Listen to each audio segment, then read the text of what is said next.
jemi në mesjavë dhe do t'jemi këtu në natyrisht, si që thash, drejt për drejt deri në orën 11, së pari për orën e parë me zonjën Vjolca ku sjellim receta dhe sot ka receta vërtet të mira, sidomos e dyta nga ato të preferuarat e mia. Ndërkohë, biseda që do të zhvillojmë sot do të jetë edhe me pak nostalgji përveç se letërsi. Le ta shohim pak bashkë të gjithën. Nisim me përmbajtjen. Receta e parë nga zonja Vjolca është pul me speca në furr. Ndërkohë, receta e dytë një akullore me limon vetëm me 3 përbërës. Grua me emrin Meriull, mes kujtimeve, sfidave dhe shpresës. Ky është fundi i Meriullit. Dhe nga ky libër, nga ky botim, do të shkojmë tek kriza e moshës së mesme. Përse ndodh? E pak a shumë pra e kuptuat përse do t'jemi pak nostalgjik, sepse mendoj një pjesë e mirë e kanë lexuar Meriull në atë kohë kur është botuar nga autori Viktor Canosina, i cili do të jetë prezent në studio për të folur për botimin e tretë. Është një rrjedh, një jetë në fakt që vjen në 3 botime të ndryshme, duke marrë 3 etapa të ndryshme me gjithçka që e karakterizon secilën grup mosh. Dhe tani jemi te botimi i tretë kur Meriull, po edhe Sidi janë në grup moshën 45-50. Në këtë periudhë në të cilat gjërat kanë ndryshuar. Ata kanë krijuar familjen e tyre, por çfarë dramash, le ta quajmë kështu, ngjarjesh ka në këtë periudhë të jetës. Dhe nga libri kalojmë tek biseda në vijat përgjithshme se çfarë e pret njeriu në këtë periudhë. Do të jetë çdo gjë e thënë dhe e shpjeguar bukur në orën e dytë të programit. Unë ju ftoj të qëndroni me ne si gjithmonë deri në fund. Tani do të shkoj tek zonja Vjolca. Nisim menjëherë me recetat e ditës.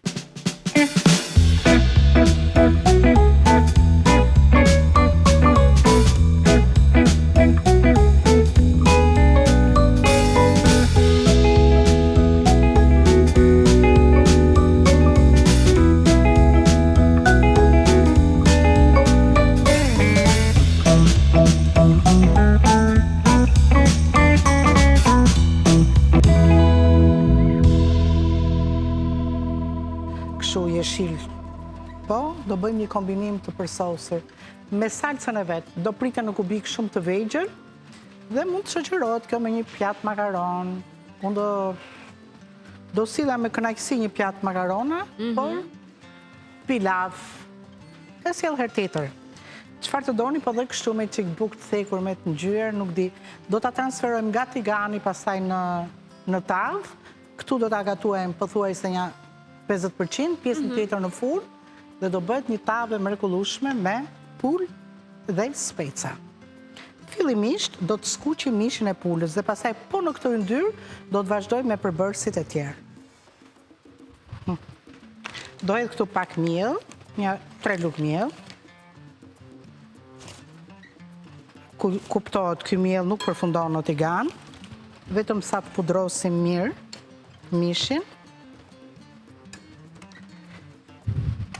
Ja. Edhe e shkundim para se ta vendosim. Tani do hedh dhe i çik fare gjallë aty.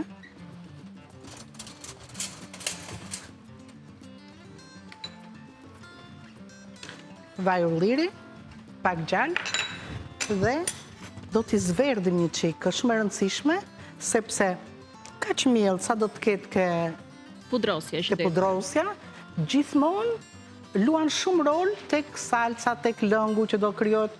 Shive sa domate, kisha këtu 2 domate ekstra të mëdhaja, të pjekura mirë, sa ashtu duhen në këtë rast. Dhe do bëhet ajo salca e mrekullueshme. Se duhet të jetë çik i nxehtë mirë kë. Mirë, në rregull. Një pudrosje të lehtë e mielli Ola për çdo përdorim. Po, ja. Dhe që këtu në fakt kalimi në tigan me pak gjallë me vaj ulliri i jep shije, e bën i jep një aromë tjetër gatimit, mishit.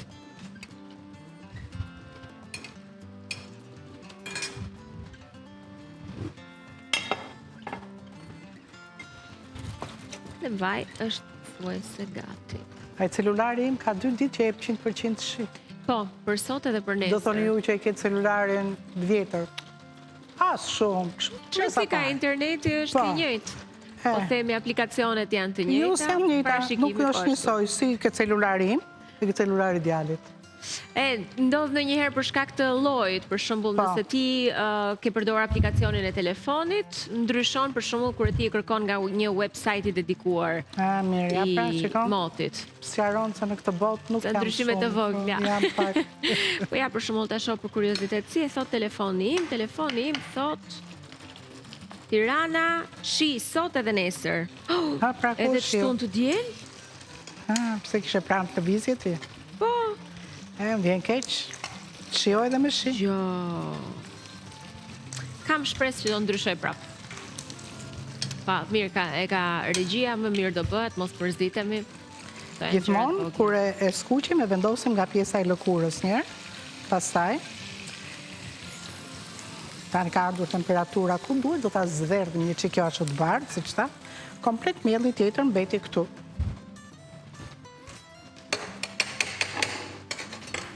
Shkëlqyeshëm. Tani do bëj gati qepën. Do e grim? Te grirësja? Po. Pse e marrun, s'ka problem. Pra me mielin, për çdo përdorim mbaruam punë që të bëjmë çik gre mirë ti heq këto rraqet. Sistemojmë vendin. Ose një qep të madhe, sepse specat nuk e trashin lëngun. Na duhet ja ajo kaq pak miell që kemi aty, edhe qepa e grirë, specat jo na e lën ujin veç, edhe specat veç.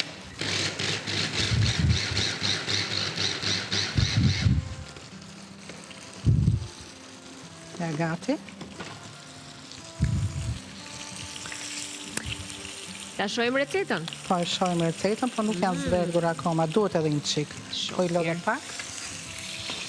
Aroma është e shkëlqyer, ndërkohë po ju tregoj përbërësit.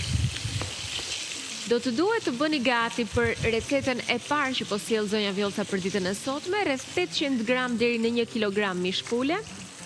Pastaj kemi mielin për pudrosjen e mishit, mielin ola për çdo përdorim, një qep e madhe, 4 deri në 5 speca mix ngjyrash, krip piper të zi, një lugë çaj piper të kuq, një lugë çaj Maggi perimesh, një lugë çaj shafrani ndije ose kurkuma, 3 silpinj hudhra, 2 domate dhe ishin të bollshme, tha zonja Vjollca këto që ka zgjedhur, një filxhan kafe pure domate, një deg rozmarin, vaj ulliri dhe një lugë gjelle gjallë.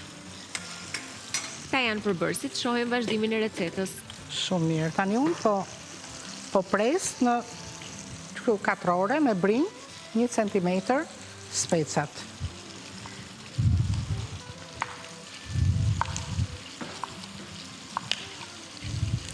Specat që japin shije çdo recetet mundshme.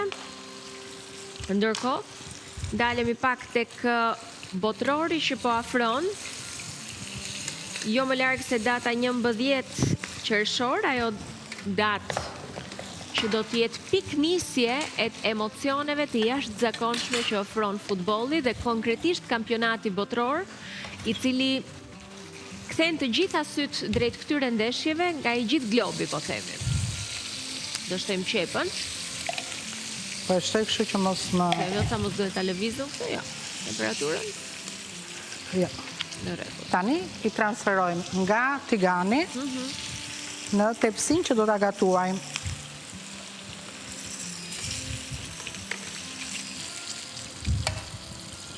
Shiko, këto copat ishin shumë të mëdha, unë 800 gram mish kisha. Bollshëm është për 4 persona.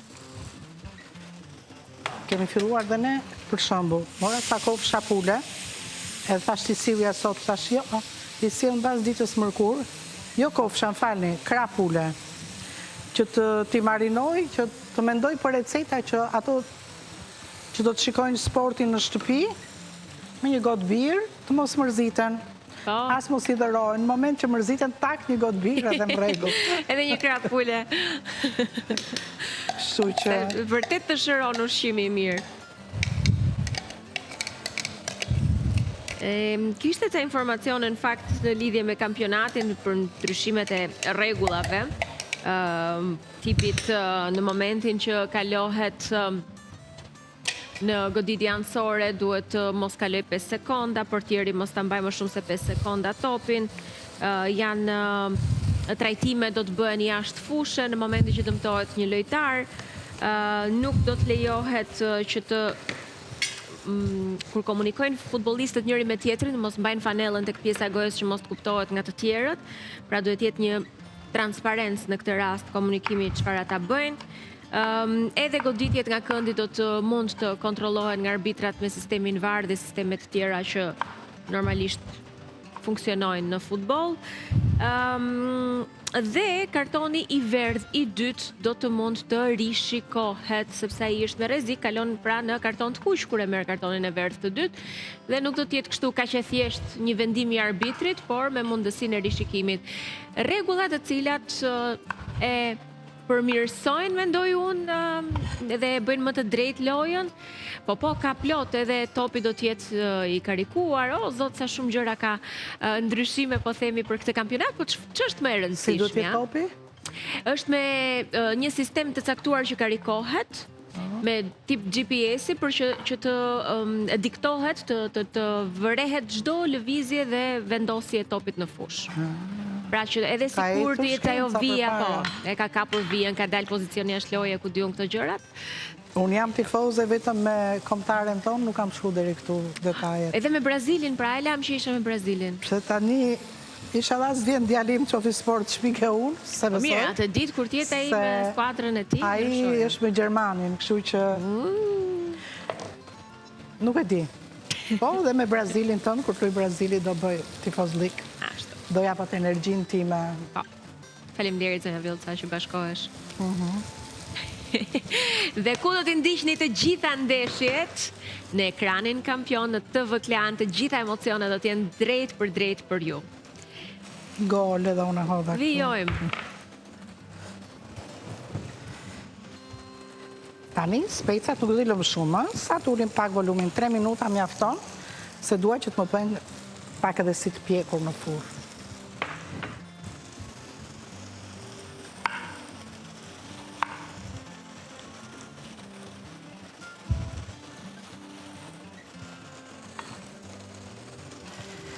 Pojmë gati të gjitha specat që shumë pak përbërës, po kjo ka një tavë, ka një shije kjo tavë që kur ta provoni një herë, nuk do t'i ndajni.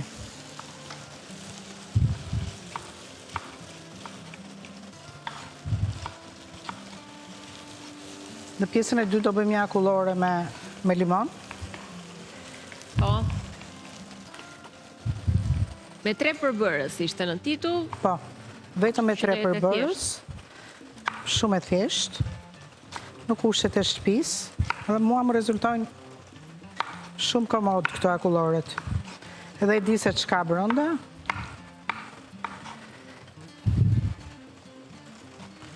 Do ta ndiqni pas pak edhe recetën e dytë të thjeshtë dhe të realizuar me shumë shije këtu në programin ton e transmetuar si gjithmonë drejt për drejt. Jemi akoma duke përgatitur recetën e parë me shijen e mirë të specave dhe të pulës që mori një faqe pak krokante me mielin Ola dhe që do të pasurohet natyrisht me përbërës të tjerë për të përfunduar në furrë. Një pjesë e gatimit është në tigan. Po, me që kujtove furrën Katerina, duhet jetë para ngrohur në temperaturën 180 gradë. E kam ndezur, e ka për gati. Falë, mendova se duhet ndezur.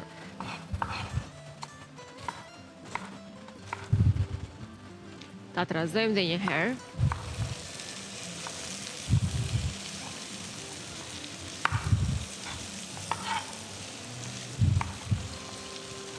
Shkëlqyeshëm. Këto specat janë shumë të mira. Për salat, me makarona, me orisë, tani në verë duhen të ftohta. Janë të shkëlqyer, janë gjithë turr, gjithë lëngë. Unë për speca maroj. është opcionale, mund të hitni dhe spesdegës. Doni spesdegës? Kam sa të doni juve? E lëm pas spesdegës? Si të doni? Kemi dhe hudrat. Tani, do të filloj me një lugë çaj krip. Kemi thënë që këtu është padak shtirë, në moment që të hedhun kripën, specat do të fillojnë të nxjerrin lëngjet e tyre. Do të hedh pak piper të zi, pak, pastaj në pjatë secili mund të hedhë sa të doj. Do të hedh pak kurkuma, shafran indie dhe një lugë gjelle, çik më shumë, me Maggi, perimesh. Për Maggi. Që mjafton të hedhim një sasi të lëngshme ujë, kthehet në lëng perimesh. Ja. Jep një shije absolutisht të mrekullueshme. Ta përbërës këtu. Hudrat jetë çik më vonë. Do e domatet njerë. E kaq. E ullën volumin specat. 1 minutë vetëm sa të shpërbëhen aromat e erëzave në temperaturë të yndyrës dhe hedhim domatet. Do të hedhë edhe sa 1 filxhan kafe pure domate.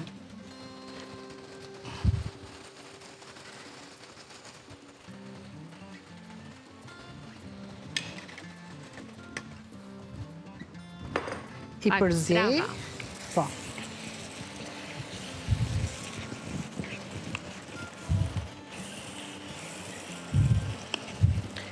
E lë kështu të mbyllur një çik për 3-4 minuta, maksimumi 5, domatja do 10 minuta, po pjesën tjetër do të jetë në furrë, që do gatuhet plotësisht. Këtu do të hedhë edhe, ose jo, do hedhë atje më mirë. Ta shohim sa do shteroj ujë këtu.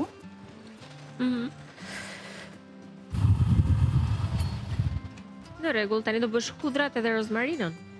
Rozmarinën do hedh drejtë në atje. Po desha me hiq që këto bishta, atje kaq. Këto të dyja, vendosim çik këtu, edhe këtu.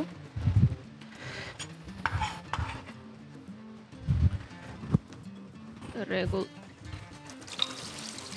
Tani do ngri çik hudrat, se dua që të ndjehet çik aroma e hudrës. Në rregull. Se mund t'i kisha hedhur dhe më herët, po jo, tani do t'i hedh. Lexojmë bashkë edhe një herë recetën për të gjithë ju që doni të mbani shënime. Nëse doni ta përgatisni këtë recetë siç e solli zonja Vjollca në program, bëni gati 800 gram deri në 1 kilogram mish pule. Vazhdojmë me mielin për pudrosjen e mishit. Kemi një qep të madhe, 4 deri në 5 speca mix ngjyrash. Çudi, do të shënuar në kalendar që bëret një lapsus. Krip piper të zi, 1 lugë çaj piper të kuq, 1 lugë çaj Maggi perimesh, 1 lugë çaj shafran indie, kurkuma, 3 thelbinj hudhra, 2 domate, 1 filxhan kafe pure domate, 1 deg rozmarin, vaj ulliri dhe 1 lugë gjelle gjalp, nuk më lënë të qetë. Ishte thjesht një nga 3 e vogël. Ishte një lojë fjalësh, 4-5 speca mix ngjyrash. Nuk the gjë, vure fjalën speca para se thoshe 4-5. Unë thash speca, 4-5 sot. 4-5. E kishe kap situatën. Iku tani. Ju e dini ashtu si që është bruto çdo gjë. Gati. Domatet. Nëse kanë zjerë në pak shumë mirë. Mrekulli. Edhe po bët makarona, ashtu vetëm t'i zjeni në fund të pjatës, hidhi këtë sipër edhe jeni okej. Hami, ç'pata unë kështu? Na kanë marrë mësysh. Thot se ka thënë. Të zë syri ndonjëherë. Lumshin duart. Shumë bukur. Tani, do të marrë një lugë të madhe dhe do të burë gjithë hapësirat e tavës me salsën e përgatitur. Në rregull. Heqim cajen këtu. Dhe pastaj kemi akullore për të bërë. Zi po pres. Tash jo, edhe pse ajo duhet ftohur. Duhet kem durim. Do më ndihmosh vetëm me një gotë ujë, Po. ujë të ngrohtë, të nxehtë shumë.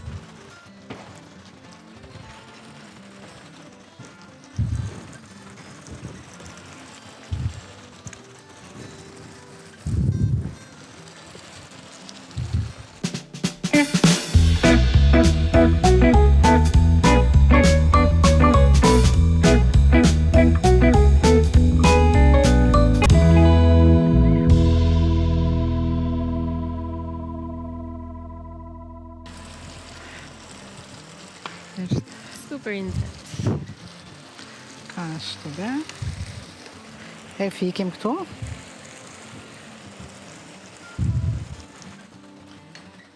Gjithë lëngjit e mishit, gjatë gatimit në furrë, do të zbresin tek salsa.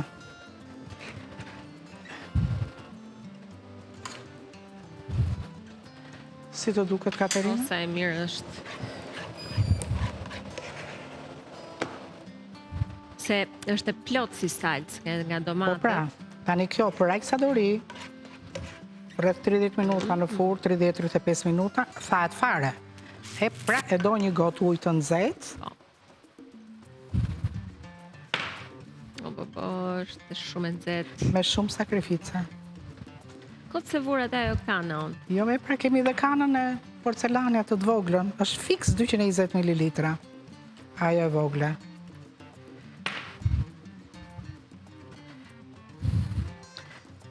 Pra një gotë ujë plot e do, që të rrim rahat. Tani, si për këtyre copave të mishit, nga një cifël gjallë. I luem një qikë kështu. Të lumshin duar zonja Vjollca. Është një mos- aromë e mrekullueshme këtu.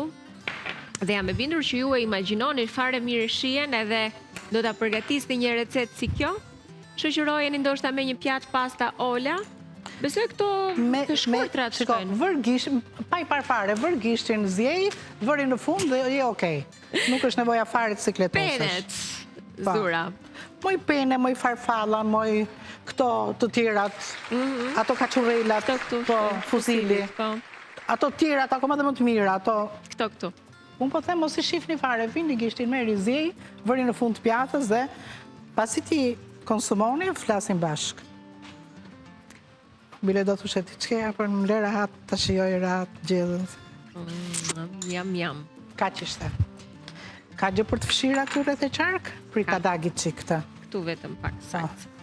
Dhe përfundoj receta përgatitja më saktë, sepse tani do ta lëm të marrë atë pjekjen e nevojshme, siç tha zonja Vjollca në furrë të parangrohur.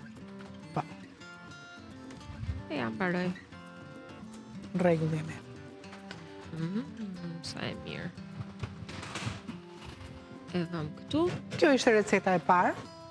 E dham dhe alternativën se si mund ta shijosh pa atë bukën e thekur që them unë. Makarona, me makarona do të shkon të shkëlqyshëm dhe tani do të edhe kjo që kemi me 3 përbërës apo Kur të kthehemi, pra 3 përbërës për akulloren. kush ka një kuti qumësh të kondensuar, ta nxjerr nga nëse kam frigorifer. Ai s'ka nevojë frigorifer. Mund të ri në dollap nëse është i pahapur. Në frigorifer duhet fusim vetëm 400 ml, 2 kuti të vogla me krem pana në një tas që të rinë të ftohta para se ti rrahim ne. Dhe na duhet 80 deri në 120 ml lëng limoni dhe lëkura e një limoni, them deri në 80-120 sepse se ke përcaktuar se dikush, për shembull fëmijët nuk e duan shumë të thartë. Shihen, po. Shihen, do të mjaftonte 80 ml lëng limoni, dikush e do mesatarisht 100, ajo që do akoma dhe më të thartë, 120 është maksimum, më tepër jo. Ta bë kështu te plani. Shumë po akull, s'pas ka sot kështu? Është e ftohtë. E mora nga frigoriferi. Po. Ne kisha ftohur renkas që ta kishim gëzuar. Kjo si është duhet. për mua.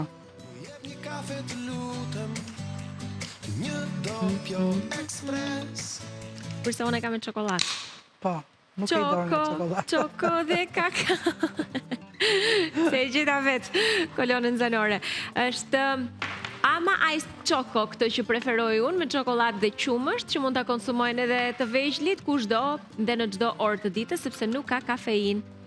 Kurse ju zonja mos ju ndani kësaj, Ja. se nuk do zhgënjeni. Ajo është vërtet shumë e mirë, po për nesh kjo më e Me përshtatshme. macchiato, zonja Vjolca, të ftohtë, akull nga frigoriferi, E ta përsosur. shijojmë.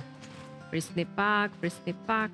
Të bëjmë një gëzuar së bashku, se Jam vjen zor nga ju se do ta kisha pirë me fund. me fund. Gëzuar, shijojeni dhe ju një ama ndërkohë teksa ndiqni programin. Ne do të shkojmë në publicitet, po kur të kthehemi do të sjellim recetën akullore e mrekullueshme të thjeshtë të përgatitur në kushte shtëpie vetëm me 3 përbërës, na e tregon rrugën zonja Vjolca, pas pak. Qëndroni me ne.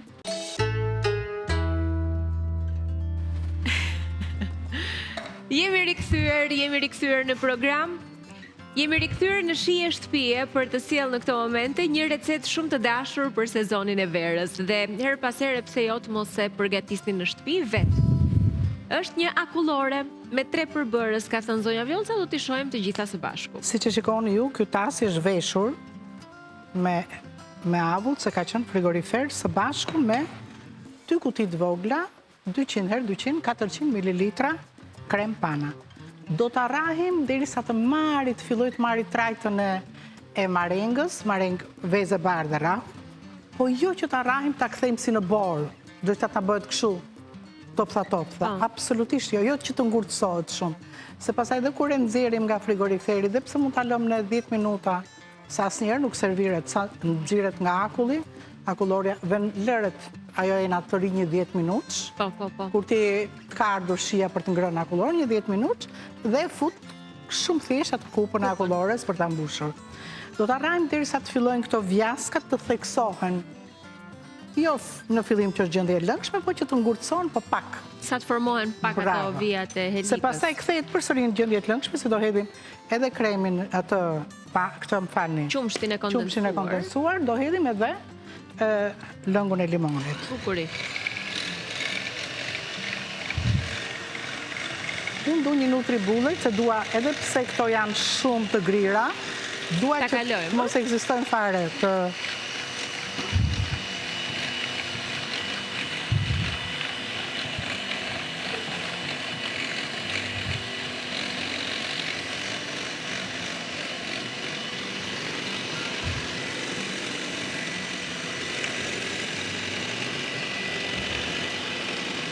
Sa të jedhim, 80 apo 100 ml?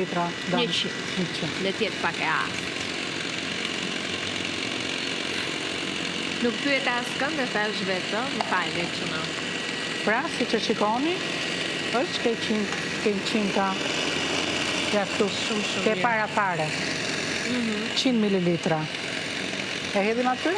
Direkt. Hedhim dhe lëkurën e limonit dhe i kalojmë që të grihen mundësisht të kthehet si krem. Në rregull.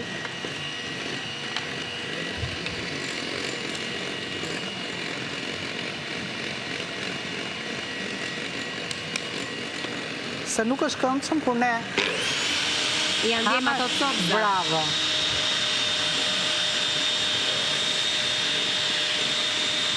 Ato janë shumë të imta, po besoj diçka do e bëjnë nutribullet. Kapim edhe një çik këto që janë këtu.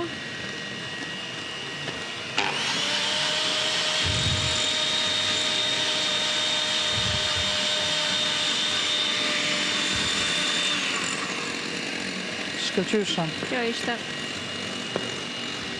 Ma i me një gotë të vogël. Po, ja e marrë. Dhe si tash, a e bëj një të gotë vogël. Në që do më thoje? Dhe si tash ka vera marrë një të gotë. Shumë mirë, zonja Vjolca, sepse vetë mund të ndihmoj. Thuaj Arbër një gotë të vogël të lutem. Që si shë vogël Arbi, nuk i more koordinatat një. Ishe nga ato gotat e shkutra. Këtu ka gota pa fund. Bravo. Punë e madhe. Unë vetë e marrë vetë, po është puna që nuk duhet të ndërpres dorën këtu.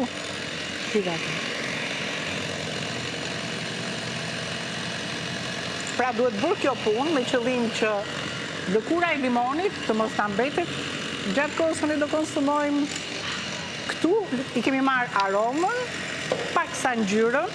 Unë nuk jam dakord që të hetë kështu ngjyrus në përushime, le t'jenë ushqimore, le t'jenë kështu, jo. Mund vendosja edhe i qik kështu portokall, po jo, e bëj kur ta ke me portokall. Kaq mjafton.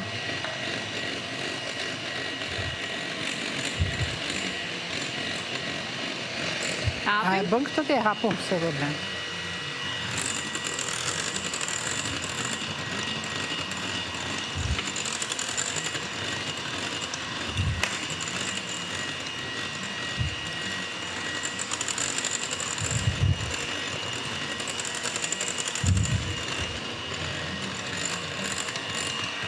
Ato filluan tani, po do dhe pak, ë?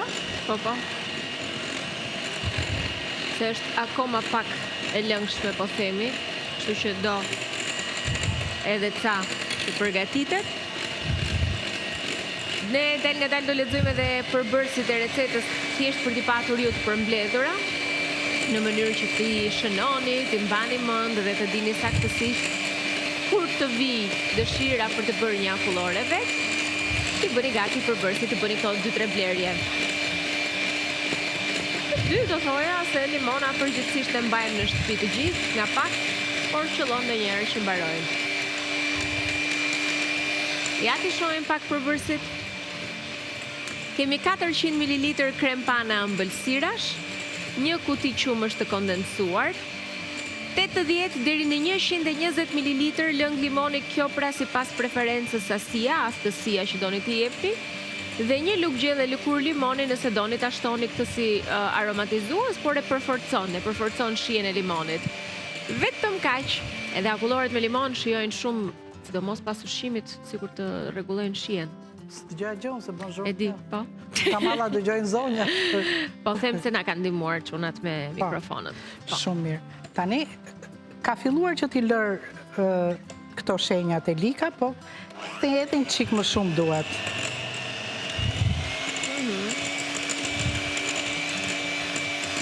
Tani dhe kemi shumë kujdes. Do më duke numëruar 1, 2, deri në 5, 3, 4, ja, 5, mendoj që mjafton. Ja, shumë mirë, kaq. Që dhe mos, është e lëngshme pak, po jo që të na ulen këto forma të ruhen, moment që do të heq e likën.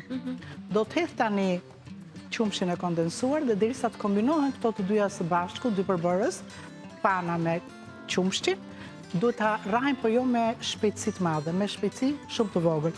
Mund ta bëjmë këtë edhe me një rase dore. Po, e marrë. Po.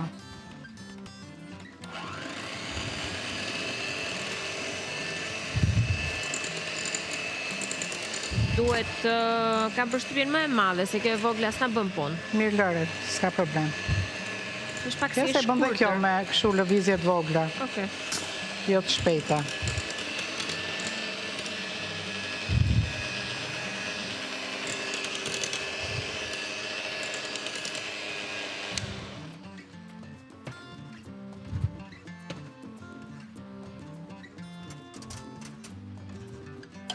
Nuk besoj se do kështu, ha? Jo, me shpirt po, Jo. nuk më lejohet. Jo, se pastaj më thot, ti zë vjollë, ca ke fajën. Po, ti më shëndosh mua. Jo. Përse kur shtoj në 1 kile kështu. Tup, pa pritur e pa pandehur. 1 kile, 2 kile i mban ti, më shumë ose sa shumë. Jo, nuk mban, jo.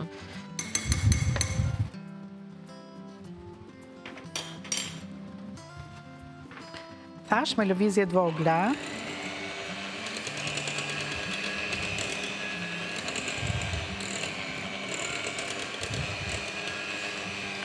Tani fillojmë shtojmë lëngun e limonit. Po, tani do marr atë. Do marr rasten e dorës se nuk dua ta trash shumë. Bën punë kjo këtu? Po, ajo bën, patjetër që bën.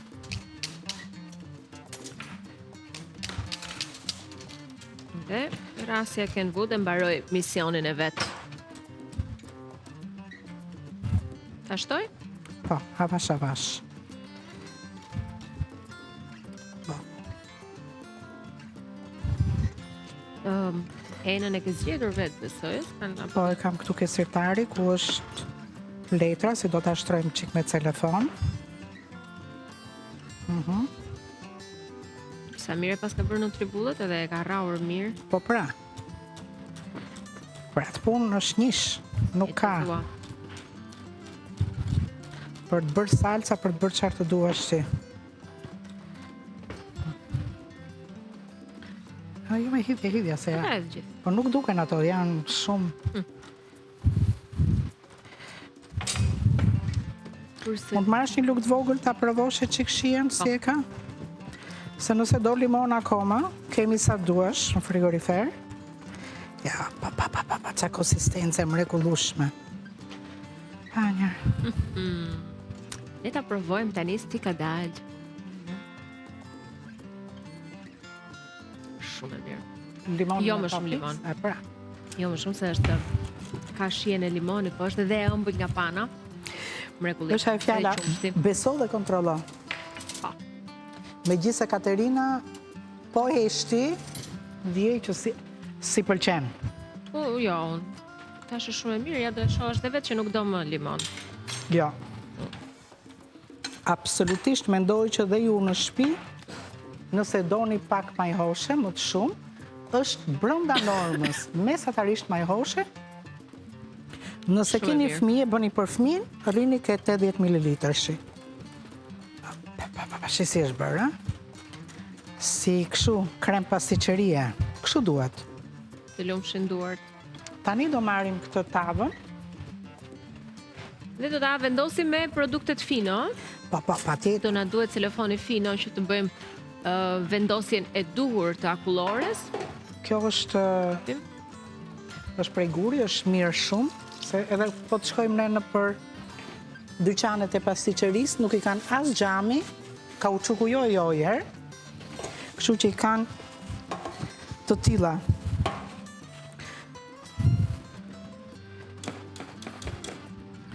Një spatull, ta vëm kështu poshtë, them jo, vetëm nga sipër. Okej. Mirë, hajtë e vëm, si dush ti. Jo, s'ka problem. E vëm, nga sipër me nga sipër është vetëm sipër. Sa i që është i fundi, pasaj shgënjehet. Nga që ngrin ajo. Ja. Si është bërë më i Katerina. Akullorja më e mirë që kam bërë deri më sot, Shi si del, Ne ke qarë. Ishte me vërtet shumë e shishme. Po pra. Edhe është fiksa që po thoja që nuk më dëgjove nga rasja. Pas dreke. Këto me limon sikur të shijojnë më shumë. Po pra. Edhe pas akullores, pastaj është fiksa ajo lloj dreke që ti je ngopur je kënaqur dhe do një dorë gjumë. Ashtu më shkon perfekt të gjitha. Receta e parë, e dyta, gjumë. Ta është tamam, si që duhet, jo kështu. Tam, akullore, kur të ftohet. Tani në frigorifer, 4 orë nuk është ngrirë tamam. Po, për në njërit që si durohet ta shijoj, mund të marri një qik fare mbas 4 orësh. 6 orë pastaj është bërë tamam. Ta kape këtë, ta kapim nga lartë poshtë. Ta kap kështu? Tavën, me tavën ti. Ç'ti bëj? Ja, shumë bëj, ngri qik.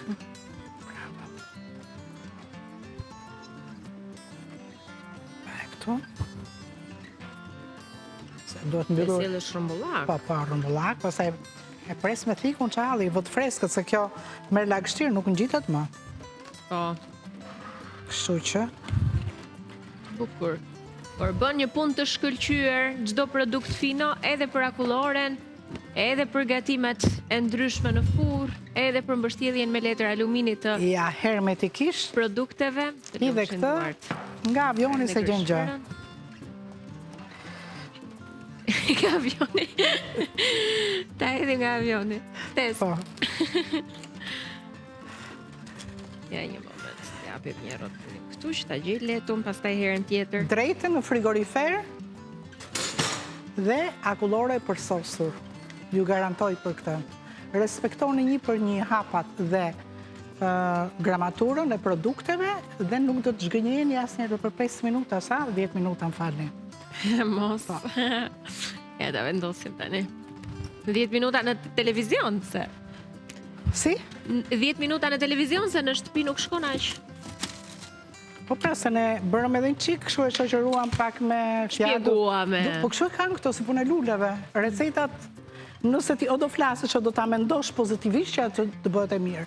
Që thonë, gatuaj me dashuri, pikërisht për këtë, për kushtohu asaj, fol për atë, dhe receta bëhet vetë. Prandaj dalin gjitha të mirë Kur unë aty. për shembull ndonjëherë kam enin të tërkunë dhe bëj gjellën, e djeg. Nuk është njësoj. E bërë në fakt me dashuri është gjithmonë nga zonja Vjollca dhe këtë ne e vërtetojmë kur e shijojmë çdo pjatë. 2 recetat e sotshme, pul me speca në furrë dhe akullore me limon. Do t'i gjeni në rrjete sociale. Klikoni, shikojeni sa herë të doni, për akulloren po ju jap dhe një herë përbërësit dhe provojeni pse jo në fundjavë të bëni këtë akullore vetë në shtëpi. Akullore me limon sipas zonjës Vjollca do të bëhet me 400 ml krem pana ëmbëlsirash, 1 kuti qumësh të kondensuar, 80 deri në 120 ml lëng limoni sipas preferencës, dhe 1 lugë gjelle lëkur limoni për ta shtuar atë shijen e mirë dhe aromën e mirë që ka limoni dhe kaq, ju bëft mirë. Ndërkohë, E nxjerrim çika tavën ta shohim, Ta sjell në po ne rregull. do ta vendosim në furrë edhe 15 minuta që të jemi të sinqert tamam. Edhe 15 minuta dhe gjithçka është okay. Zjeni një grusht makarona se nuk do zhgënjeheni në fund pjatës. Dhe hidhni copën e mishit me këtë salcën me speca dhe nuk do t'i ndaheni pastaj. Opa. Po lë këtu dhe pastaj do ta pjekim prap. Patjetër. Në rregull. Kjo ishte receta e parë. Dhe kaq kishim për sot. Këto ishin recetat e zonjës Vjollca të mrekullueshme të shijshme. Ta jap edhe një herë recetën e parë jam që jam. Po pse jo? Po ju a tregoj me shkrim. Dhe provojeni për ju që mund të keni ardhur me pak zvonesë. Kjo recetë e mrekullueshme që pat sapo doli nga furra është pul me speca. Dhe ka këta përbërës. Ma jepni pak recetën e parë? Shkruani, shënoni 800 gram deri në 1 kg mish pule, miell për pudrosjen e mishit, 1 qep të madhe, 4 deri në 5 speca mix ngjyrash, krip piper të zi, 1 lugë çaj piper të kuq, 1 lugë çaj Maggi perimesh, 1 lugë çaj shafrani ndije, 3 thelpinj hudhra, 2 domate, kemi 1 filxhan kafe pure domate, 1 deg rozmarin, vaj ulliri dhe 1 lugë gjelle gjalp. Këta janë të gjithë përbërësit, ju bëft mirë kur do që ta provoni. Shumë bukur. Dhe unë i qëndisaj që këto copat e mishit. Do dalin ndyra në sipërfaqe që s'ka dalë akoma. I njoma dhe një qik këto, që mos tahen fare. Edhe vendosim përsëri në furrë dhe për 15 minuta të tjera. Faleminderit Këto shumë. ishin recetat e sotshme. Mendoj unë që janë të goditura në kushtet e familjes dhe të shtëpisë. Po, Është një gatim i përditshëm. Se bën të hënën të martën apo të njëjtën, kjo s'ka rëndësi. Shënojni, ta keni aty dhe këtë recetë. të lumshën duart. Faleminderit dhe ty për ndihmën, bashkë mirupafshim. Takohemi përsëri me zonjën Vjollca në shije shtëpie si gjithmonë. Pafshim zonja Vjollca. Mirupafshim, suksese.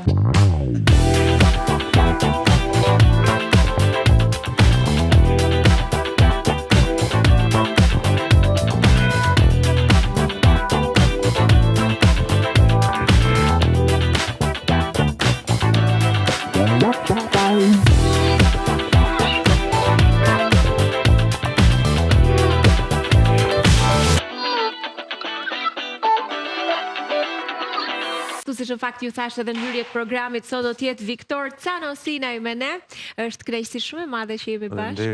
Faleminderit. Dhurata Lamçja është bashkuar sot në program. Kënaqësi, Falenderoj për ftesën. Dhe Anila Sulej Ahmataj, e cila është po ashtu mikeshe programit përsëri këtu për të zhvilluar bisedën e sotme. Faleminderit. Faleminderit për ftesën. Linda, mirëmëngjes. Mirëmëngjes, Katerina. Sot kemi kënaqësinë të flasim për romanet shumë të bukura, në fakt romanin që unë e kam lexuar që në klasë të 4 apo klasën e 5 Meri Yll, dhe e përmbyll shkrimtari me një roman që flet për krizën e moshës së mesme, grua me emrin Meri Yll, ku ne sot do ta trajtojmë dhe si temë. A ka vërtet një krizë në këtë fazë të jetës dhe se si përjetohet. Për më tepër do kemi mundësim për të zbuluar pak nga romani i parë, i dyti dhe i treti, edhe për të pasur kështu një përmbledhje siç duhet. Një rrugtim jete në fakt i këtij personazhi dhe jo vetëm, edhe personazheve shoqërues, duke nisur që nga adoleshenca me ato çfarë ndodhin në atë grup mosh për mbi të gjitha dhe në kohën e vendosur të këtij romani, pastaj i dyti me ndryshimin që pëson në një fazë tjetër të jetës dhe nuk e lë Meriull, shkrimtari Viktor Canosinaj e shoqëron edhe në një moshë më të madhe. Por gjithsesi, ne do të diskutojmë kur të kthehemi më gjatë, bëjmë një shkëputje të vogël publicitare, qëndroni me ne në Shije Shtëpie.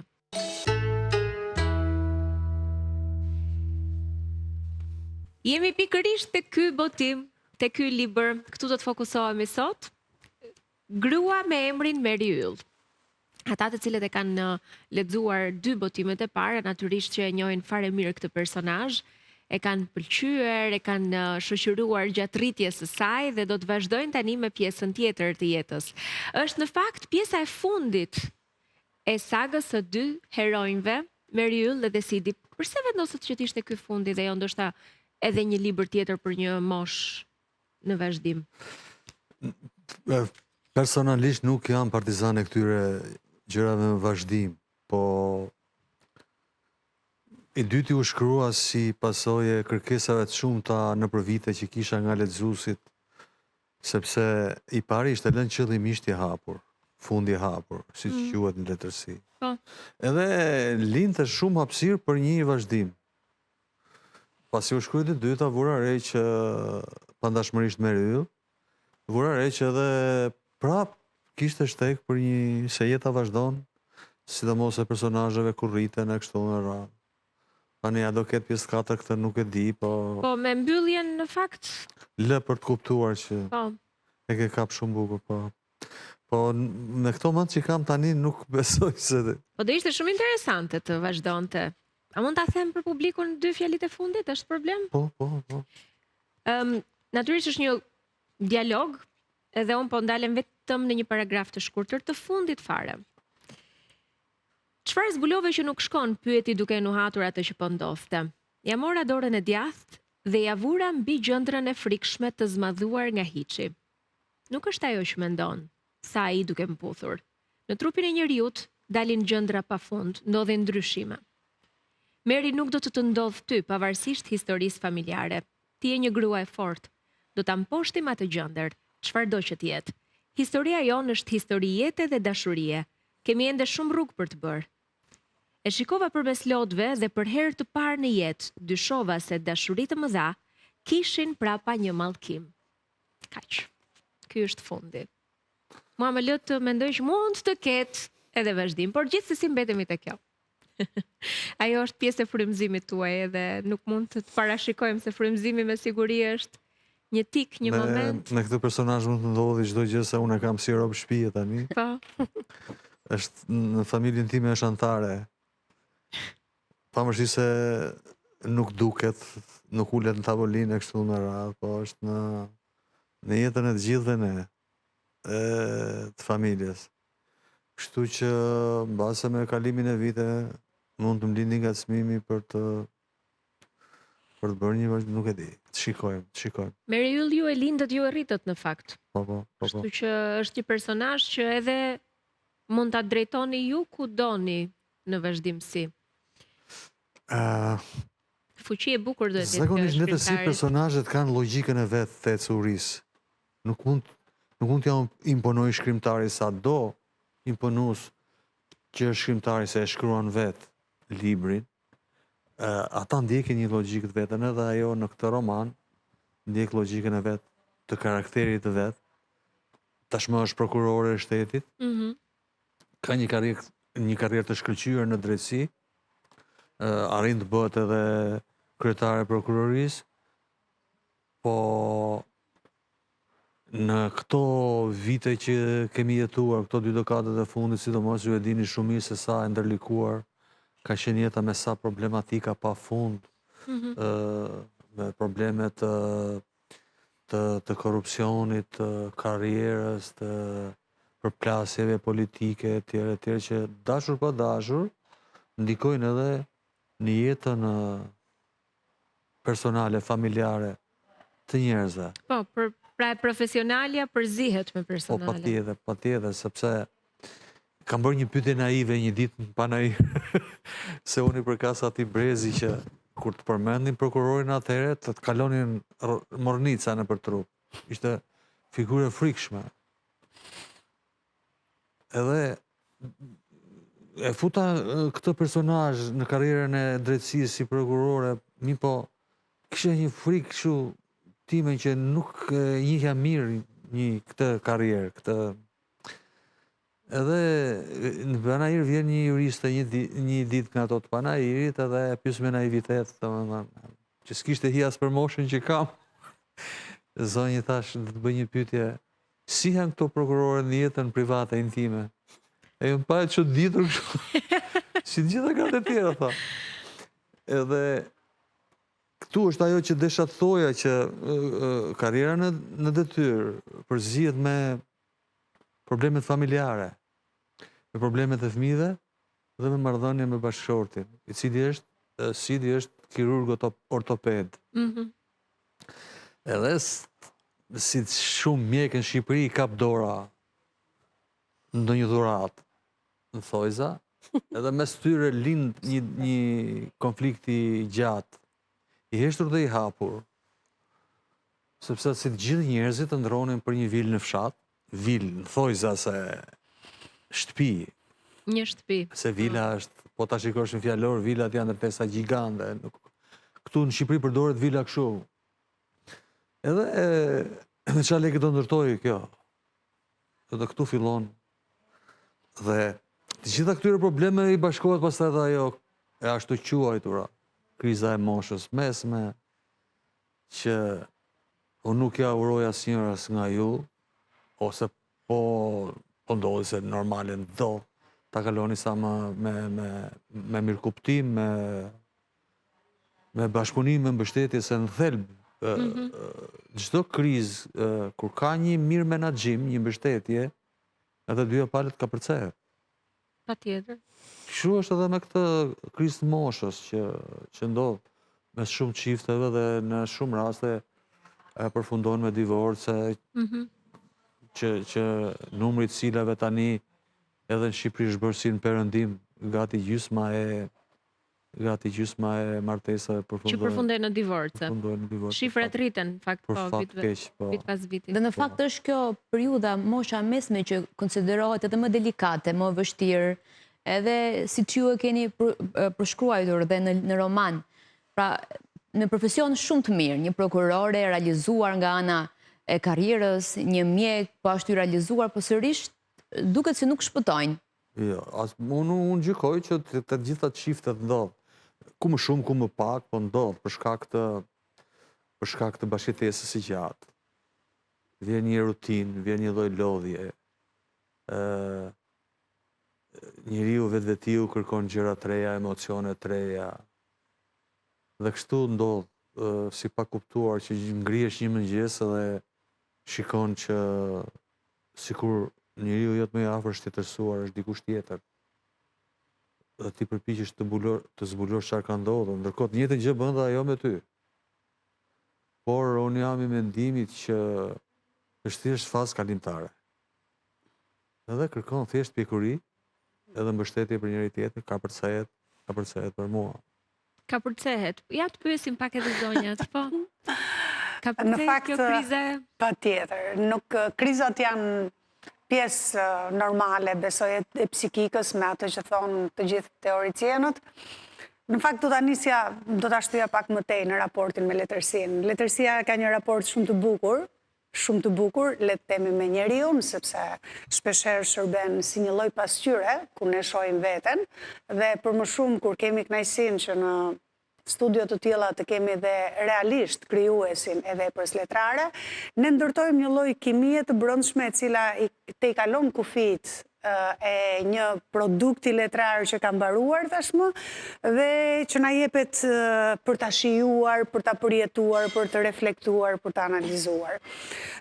Analiza që na e solli live, direkt, shkrimtari, është një analizë e cila është e vërtet, është tërësisht mish, tërësisht e prekshme, tërësisht metafizike. A ka kriza, sigurisht që ka kriza, dhe identiteti i një individi do të ndërtohet pikërisht në gjithë rrugëtimin e tij në raportin me veten dhe me të tjerët. A do të mund të kemi një raport të suksesshëm në çift gjatë gjithë kohës? Do t'ishte çudi, po t'ishte e suksesshme 100% gjatë gjithë kohës, sepse ne në raportet me veten, dhe mendoj që kriza e moshës mesme është një përplasje e fortë me veten dhe jo me tjetrin, individët të cilët janë rreth teje, qoftë familja, qoftë kolegët e punës, qoftë familjarët, apo ndoshta gjithçka tjetër, do të mund të vinin si pasojë e kësaj përplasjes me veten. Dhe përplasja me veten do të vijë si një rrugtim midis asaj që ti ke projektuar në kokën tënde për veten, asaj që ti ke dëshirë të vazhdosh të rritesh, dhe asaj që në vizionin tënd do duhet të ishte vetja jote ideale. Kjo vetja jote ideale në momentin e moshës së mesme do të përjetojë krizat fuqishme, sepse në moshën e mesme ti ke pjekurinë e mjaftueshme për të kuptuar se çfarë ke bërë.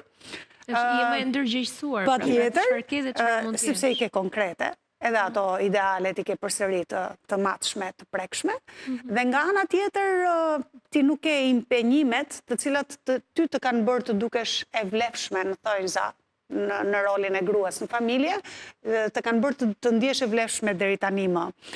Ndoshta ajo lodhja e moshës pak më të re, kështu siç jeni ju prindër të rinj në këtë kohë, të krijon intensitet, të krijon lodhje, por të krijon angazhim. Dhe nga ana tjetër, raporti yt me veten është shumë i funksionalizuar, sepse ti ke një motiv për të shkuar në shtëpi në cilën ti do angazhohesh me gjërat e tua.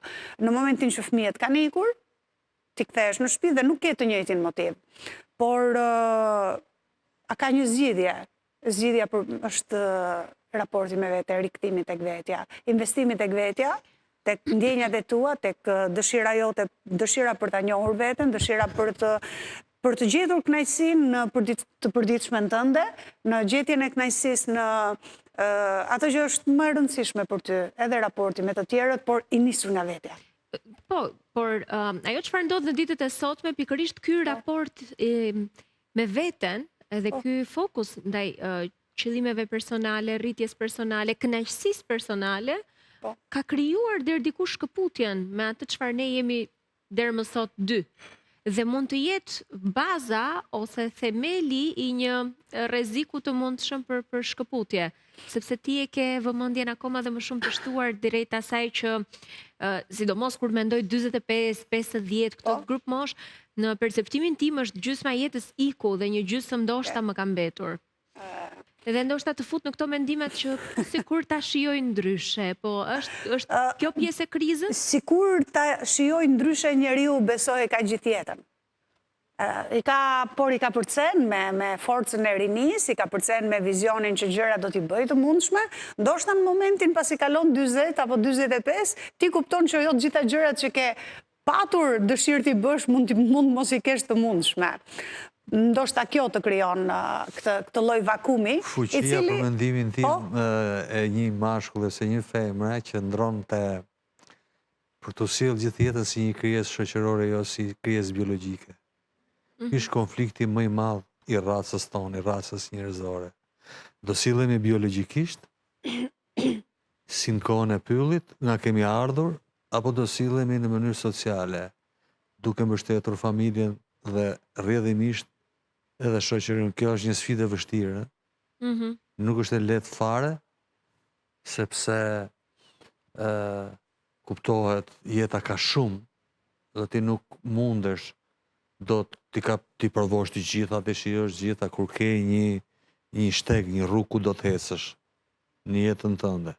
Pra duhet sillemi si krijesa shoqërore të pandikuar nga pesha e rënde subkonsciencës, që her pas here na ngacmon në jetën tonë vetiu, sepse dukemi kështu në pamje të jashtme si krijesa shoqërore, po subkonscienca është prezente shumë e rëndë.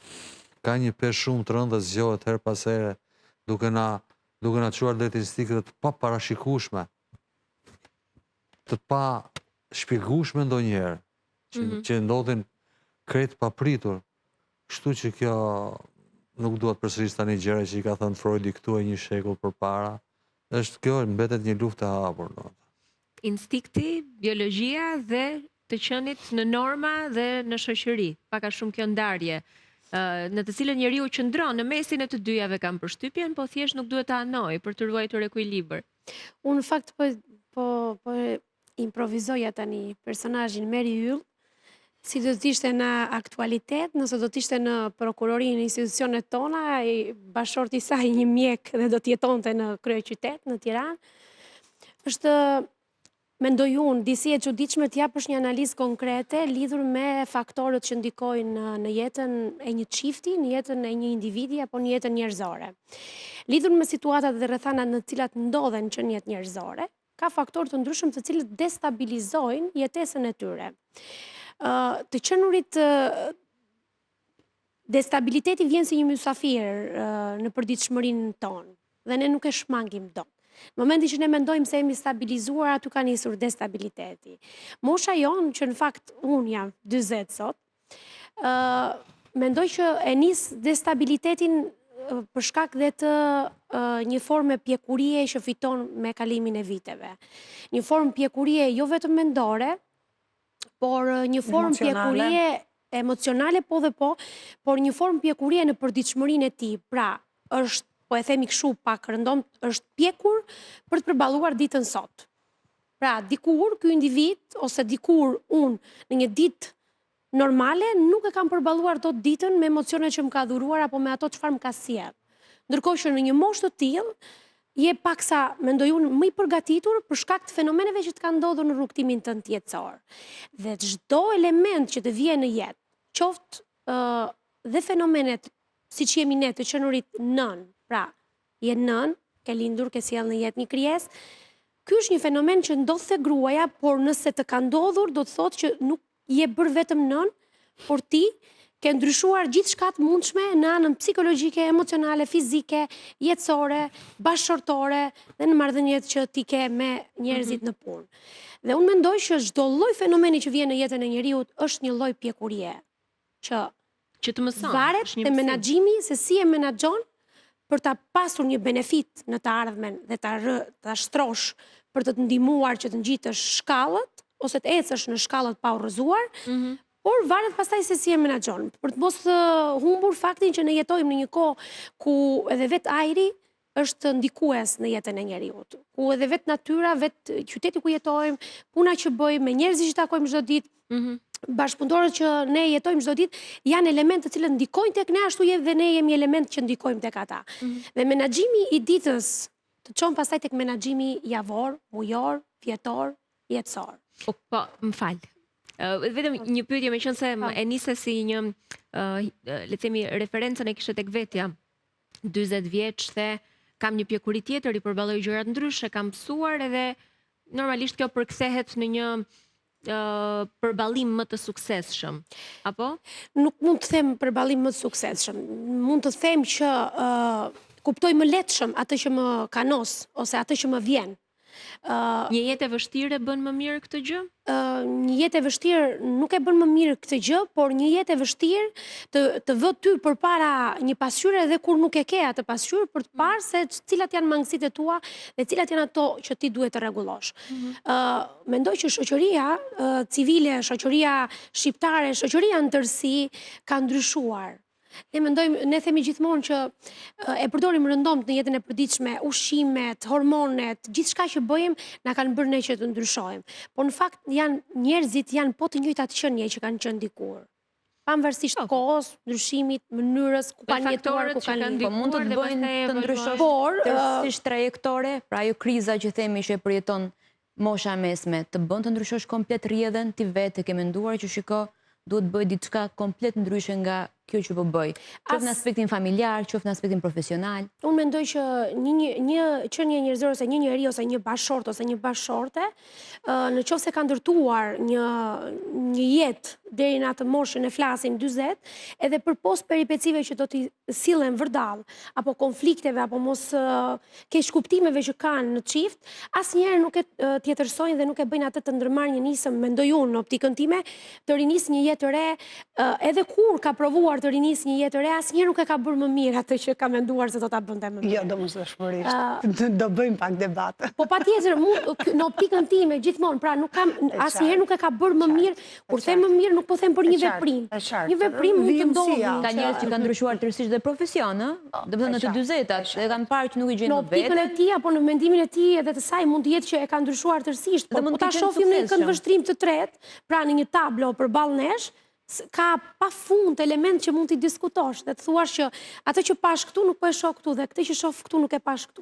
Po ajo Kjo është mënyrë perceptimi jashtëm, ndërkohë vetë individi është duke jetuar jetën e tij në formën që e bën atë të ndihet më mirë. Por unë këtë do thosha që mjafton që individi të ndihet mirë me atë që bën. Qoftë ajo mirë apo keq në sytë të tjerë. Mund të shtojnë diçka, po. Vetëm po. Unë i qasem pak më ndryshe.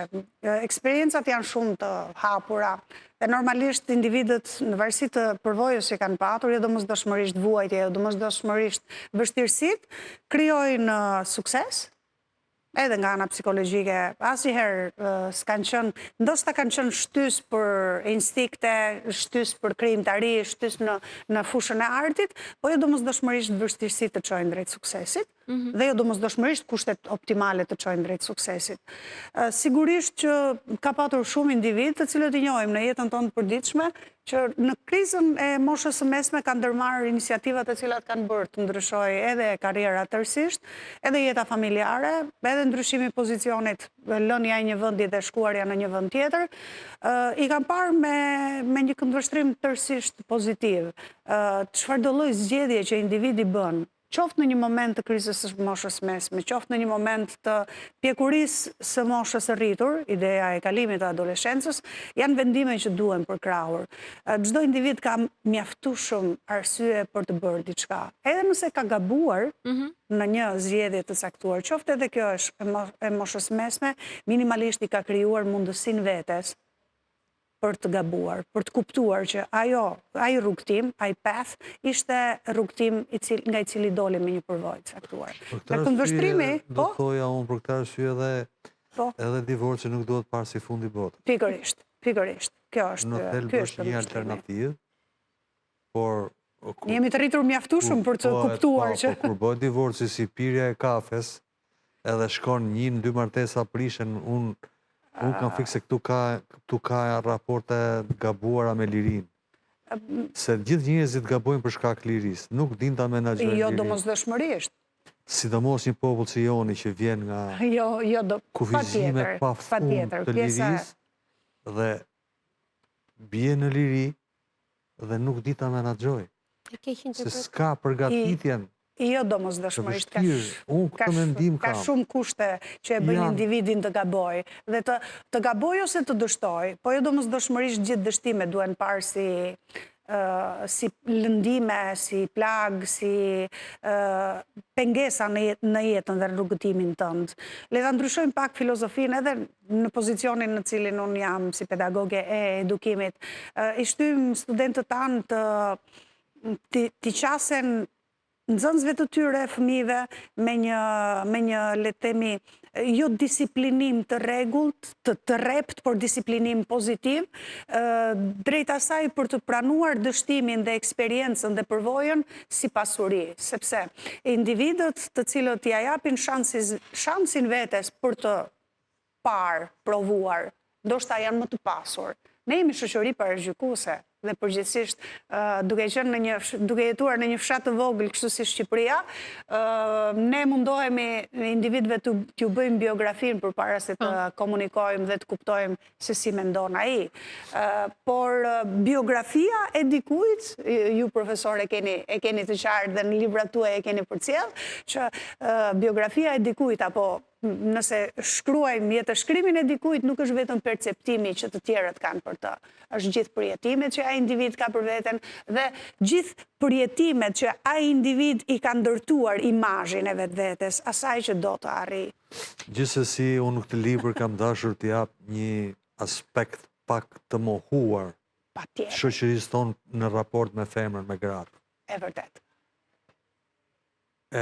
Në këto 3 dekadat e fundit, gratë kanë bërë gjëra madhështore në Shqipëri. Në biznes, në politikë, në art, në kulturë. Edhe promovohen kaq pak. Dhe promovohen kaq pak dhe shqyqyr që janë rrjetet sociale që promovojnë veten Po, dhe që kanë dalin një pak zë. në dukje. Po të shikosh gratë e sotme që janë të suksesshme në karrierë habitesh e vërtet. dhe me forcat e veta. E vërtet. Edhe të paragjykuara gjatë Dhe të gjithë kohës. paragjykuara, duke lënë prapa me dhjetra vështirësi dhe kanë arritur një sukses që varja moshës mesme. Qa është mosha, a kriza e moshës mesme në raport me atë suksesin që ajo ka arritur. E vërtet. Gjithmonë më kujtohet një ishëndzënësja ime në shkollë mesme, dikur që sot është një biznesmene e suksesshme, shumë e suksesshme, drejton në resortin Lord Byron në Tepelen Buzvjosës. Shkëlqyer. Edhe është në një aspekt është një personazh romani. Ju i studioni në këtë formë disa individ me siguri. Megjithatë, Do bëjmë vetëm më fal. Do Jeta bëjmë e vetëm një saj është shkëputje një të roman. vogël Jeta e publicitare. saj është një roman në farë mënyrë. Po. Si e shumë të tjera. Dhe sa po të kthehemi, do të rikthehemi tek Meri Yll edhe te diskutimi që kemi hapur.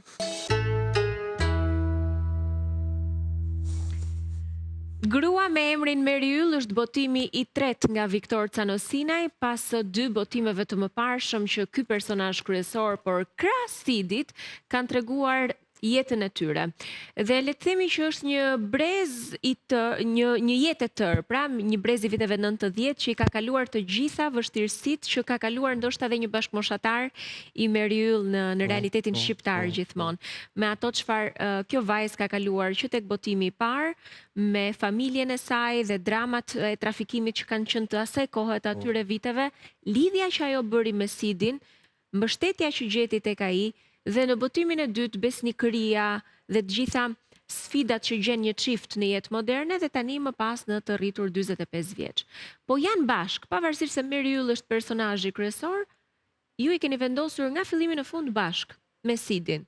Kjo do të thotë që gjithmonë gruaja dhe burri pra janë mbështetje njëri tjetrit dhe jeta vetëm nuk është aq e lehtë?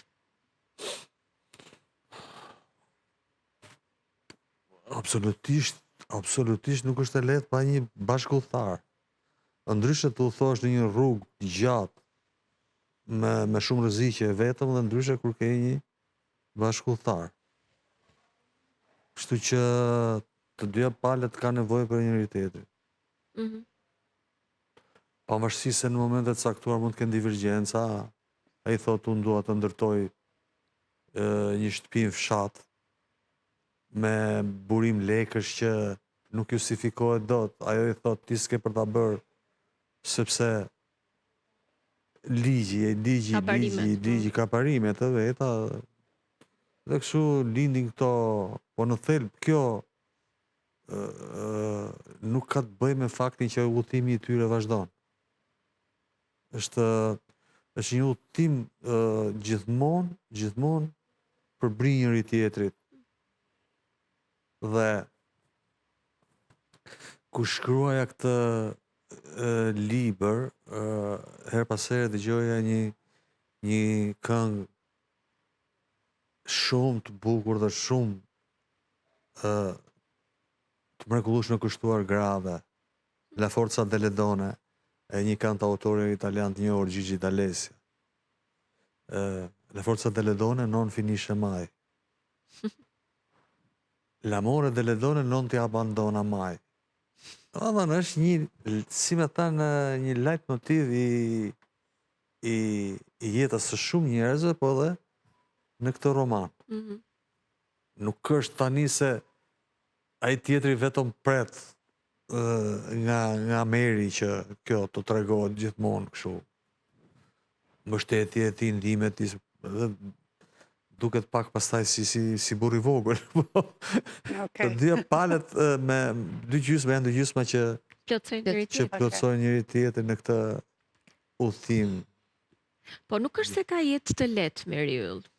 E keni vënë në sfida, po themi që në moshë të vogël. Se cila grua shqiptare ka një jetë të lehtë. Edhe do lehtë. thoja po, është ky një brez që ka një jetë të ngjashme me këtë personazh, le ta klasifikojmë ose le ta quajmë një brez që ka kaluar vështirësi. Unë gjykoj që të gjithë ata që sot janë në moshën e Merit dhe Sidit, pra diku te 45-at, që kur kanë lexuar Meri Yll në fillim fare që doli kanë qenë diku te 14-15 vjeç, do të më kuptoj shumë mirë me këtë libër.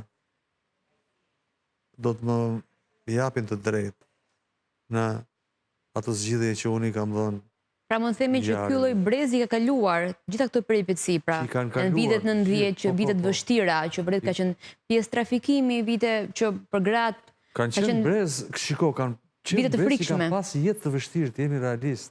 Janë rritur me vështirësi ekonomike, janë rritur me ngushtic, me probleme nga më të ndryshme. Me përgjegjësi brenda familjes, cilat nuk ju takonin. Po, me përgjegjësi që s'ju takonin, që Faktin e të dalit mban të punëve të rriteshin para shtëpisë. kohe, se i rriste jeta para kohe. Dhe në kushte ligjore dhe shtetërore ende të pak konsoliduara, si demokraci, si ekonomi tregu, ndryshe është sot. Shkret ndryshe. Ndoshta kjo mund t'jetë dhe një arsye që këta adoleshentët e sotëm po dalin më të brisht, më delikat. Kanë sfida të tjera. Kanë sfida të tjera. Por ajo është... Janë më të brisht, ju jeni dhe në kontakt me studentët, kështu që... Shiko, çdo brez është produkt i kohës në cilën jetoj. Por unë do t'i rikthehem përsëri romanit. Personazhet dhe normalisht që vibrimi emocional i individëve të cilët janë midis moshës 40 dhe 50, unë kam vite që i kam kaluar 40-at, kështu që vibrimi këti... Jene të 40-at e vona. Jo, i kam mbushur 50, profesor. Komplimente. Faleminderit. Kështu që nuk është e kotë të vazhdojmë të mbetemi pengi i ca shifrave. E bashkojnë realitetin e personazhit Meri Yll me një të mesme të përgjithshme, të prekshme, me një realitet i cili është kaq i gjallë, vivent. Ato vështirësit ekonomike ishin vështirësi reale, nuk ishin se do t'ishin vetëm në fshat apo në qytet, do t'ishin në çdo cep të Shqipërisë. Ato vështirësit ekonomike të mospasjes së tryezës së mbushur ishte ëndër, vetëm në ditën do t'ishin festa apo në ditën në cilën do t'vinte një mysafir, të vështirësisë që edhe nëse do t'i kishe dy të ardhura ekonomike, do të shkoje në dyqan dhe dyqani ishte përsëri bosh, në vitet 90, të pasigurisë së rendit, të kalimit nga një lloj sistemi social ku ti në lagje luaje e qetë dhe shokët e vllajit ishin edhe mbrojtësit në thonjza të tu në momentin që ti luaje nga një ngacmimi dikujt që vinte nga një lagje tjetër. Ajo hapja e menjëhershme e shoqërisë shqiptare kundrejt këtyre kufive gjysë të ligjshëm me gjysë të paligjshëm, me gjithë fenomenet dhe ato që ne dëgjonim për trafikimin e personave, të vajzave të cilat sipas gjykimeve të disave mund të kishin qenë të shturura, sipas gjykimit të disa të tjerëve mund të kishin qenë viktimat e besimit në një ëndër, siç do të ishte ndërtimi i një martese të ardhshme në një vend evropian. Kemi më pas, le të themi, sfidat ekonomike për të gjetur një profesion i cili do të mund të siguronte një të ardhme të sigurt.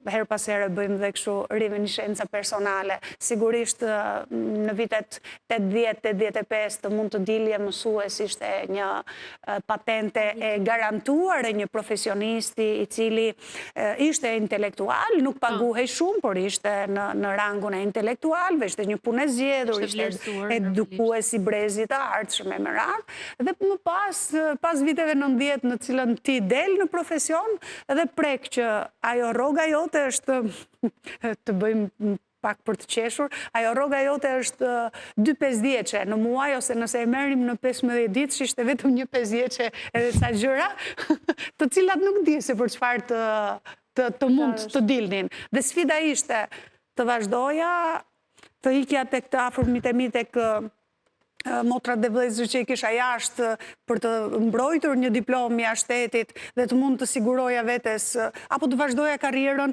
dhe të vazhdoja lidhjen time të dashurisë të cilën e kisha ngritur. Kështu që këto përjetime të personazhit me sfidat e ardhjes së një shteti ligjor që kishim besuar që do të mund të konsolidohej, pa mbajtur, pa dëshirë për të mbajtur qëndrime politike të sotme. Nuk ka lidhje fare. Me dëshirën për ta parë veten për ta parë veten në karrierë deri në ç'pik. Në cilën pik? Në mosha 40-45 mua më erdhi në pikën që e kisha mbaruar gjithë rrugtimin tim si mësuese. E kisha dhënë të gjitha kualifikimet, i kisha marrë të gjitha kualifikimet shkëlqyer, e kisha marrë gjithçka e atij sistemi. Po, sigurisht, mbrojta doktoraturën, sepse nuk isha Dhe kriza e moshës së mesme më zuri me një investim tek vetja, bëra një rrugtim të shkurtër. Në moshën që mësimi bëhej online, në kohën e Covidit, vazhdova një master tjetër. Po i gjithmonë ke kërkuar rritje profesionale. Dhe të ka përmbushur kjo aspekt. Shpeshherë në auditoret e mia, të gjithë studentët e mi do fillojnë të qeshin, sepse struktura e parë me cilën prezantoj veten është fakti që kriza e moshës së mesme mua më zuri me dëshirën për të investuar tek vetja. Kjo është më shumë të gratë? A kanë dhe burrat këtë lloj ndjesie dhe krize? Burrat kanë shumë më të forta krizat. Nuk e di dhe vetë, kanë shumë më të forta krizat. Nuk ju pëlqen të flasin burrat për krizat e veta, as për krizat e të tjerë. Se ti ke bërë një përmirësim profesional shumë të madh. Unë do kthesha pak tek biseda që bëri parafolsa. Ka një ndryshim, ose do kthejmë prapë te mentaliteti. Ne, sot, mosha jon, prindërimin, pra prindrit tanë, vështirësitë e tyre, apo dhe gjyshrit tanë, se kemi arritur t'i jetojmë, i kemi pasur si busull dhe si modelin, i kemi marrë si modelin më të mirë të mundshëm edhe kur ata kanë gabuar në sytë tanë. Ndërsa brezi i ri, djali im sot, po marrë konkretisht, nuk e di dhe mendoj në jetën e përditshme që bëjmë dhe me profesionin që kam, që nuk arrin t'i marrin si shembull, pra dy prindrit e tyre, në thonjza shembull, si model prindërimi që dhe kur janë gabim të marrë atë më të mirë. Është fazë që kalon. Po them një histori që ka ndodhur në Labëri për shembull. Një baba pianet, bashkë me bashorten, bashortja punonte, luftonte, sillte të ardhura, ai ishte një pianec. Dhe kishin sjellë në jetë 2 djem. Njëri nga të dy çunat u rritën dhe njëri prej çunave mori shembullin më të mirë prej veprimeve të babait, se nuk u bë në të ardhmen e tij një pianec, u bë shumë i përgjegjshëm dhe për familjen, për jetën, për të gjitha, dhe dha shembullin më të mirë që unë nuk jam si babai, po u bëra ndryshe. Ndërkohë që djali tjetër u bë një pianec dhe u bë identik si babai, ndërkohë që nuk kishte faj sepse mori shembull babain e vet. Merylli ka përceu të gjithë. Pra ndaj them që ne, prindërimin dhe modelin e gjyshërë dhe prindrëve tanë, e kemi pasu si udhërrëfyes, kurse breza e ri nuk e kanë. Kurse brezi i ri nuk e ka, që duhet jetë baza. Ata shohin modelin shoqëror. Pra ata mjaftohen me atë çfarë shohin, atë tablon që ju ofrohet në jetën e përditshme. Mund të bëj me një fjali. Do më falni. Me profesoreshën që është fazë e përkohshme. E përkohshme. E di kur do të kuptojnë ty fëmijët edhe do të të ngjajnë? Atë doja të thosha. Ty dhe burrit të? Kur të ka përcejnë të 35-at. Është fazë e jetës. Atëre do shikosh se sa do të të vlerësojnë. Dhe madje nuk është se do të duan qëllimisht të imitojnë, por e bëjnë automatikisht se është... Ndodhë të përditshme modeluar. Janë të programuar për të bërë si prindit e tyre, për të sjellë si prindit e tyre. Në përgjithësi flas, se ka dhe... Po ndoshta ne se kuptojmë se statistikat e vdekjes janë të ndryshme nga ato që kanë qenë dhe ne nuk i përjetojmë këto emocione që mund të na sjellin fëmijët tanë kur ata të jenë 35-40. Bëj durim, po tash do ecim pak para. Kemi zhvilluar një bisedë shumë të këndshme mbi të gjitha, sepse këtu ne kemi të ftuar shkrimtarin e botimit për të cilin po flasim sot, Viktor Canosinaj. Është botimi i tretë pas Meriull dhe pandashmërisht Meriull, është grua me emrin Meriull, vazhdimi. Me siguri një ritakimi juaj, i një mikeshe që e keni patur në adoleshencë, e keni shoqëruar, e keni takuar një moment në rinin e saj dhe tani do ta ritakoni në moshat 45, mendoj, është kjo grup mosh që e ri takoni për të parë çfarë ka ndodhur me të, pikërisht me këtë botim të tretë nga Viktor Canosinaj. Dhe nëse do të ndaleshim pak tek përmbledhja, po themi, që e gjeni edhe në pjesën e pasme të kopertinës, ku natyrisht është thjesht shkurt dhe qartë se çfarë trajton ky roman, do t'jenë probleme të ndryshme që ky çift ka, Meriull dhe Sidi, lidhur këtu me ato çfarë gjejnë në shoqërinë shqiptare kjo grup mosh, nëse do të thoja kështu. Është pasurimi i shpejt, korrupsioni, shturja morale, krimi i organizuar, madje kemi dhe përpjekjen fisnike njerëzore për të ndërtuar me ndershmëri një jetë të lumtur, e ndjekur gjithashtu nga dëshpërimi i zgjidhjes me braktisje të atdheut. Është fiks ajo çfarë kalon shoqëria jonë shqiptare në këto vite në të cilat ne jetojmë, të paktën në këtë 5 vjeçarin e fundit, po themi, që nëse do të përmbledhnim disa fjalë për ta përshkruar situatën, do të ishin këto: korrupsioni, ndershmëria, emigrimi e të gjitha me radhë. Jeni ndalur tek kjo tek ky përkthim i situatës dhe i aktualitetit. Sidomos ajo pjesa e të qëndrojmë në atë apo të largohemi është shumë personale në libër. Linj që më përket mua si Viktor, se sa Sidit. Në këtë aspekt Sidi është Viktori, që ai ishte partizan për të larguar, donte të largohej. Edhe ndryshe nga që ndodhë në realitet, që bëm përpjekje të dështuara edhe prap kthehet në shtëpi kokullur, kjo më ka shoqëruar mua që nga 91-shi e këtej. Edhe nuk e bët asnjëherë një përpjekje, një lëvizje? Bëra të gjitha përpjekjet të shtuar nuk ktheva prap në shtëpi. Sigurisht e shkruar. Edhe vërtet unë kam filluar, kur arrita një farë moshe, kam filluar ta besoj që jeta e njeriut është e shkruar. Etapat e jetës, se çfarë do të ndodhi. Ishte shkruar për ndenjur këtu, ndërkohë që ime shoqe ishte e flakt. Edhe për shkak të kaluarës familjare.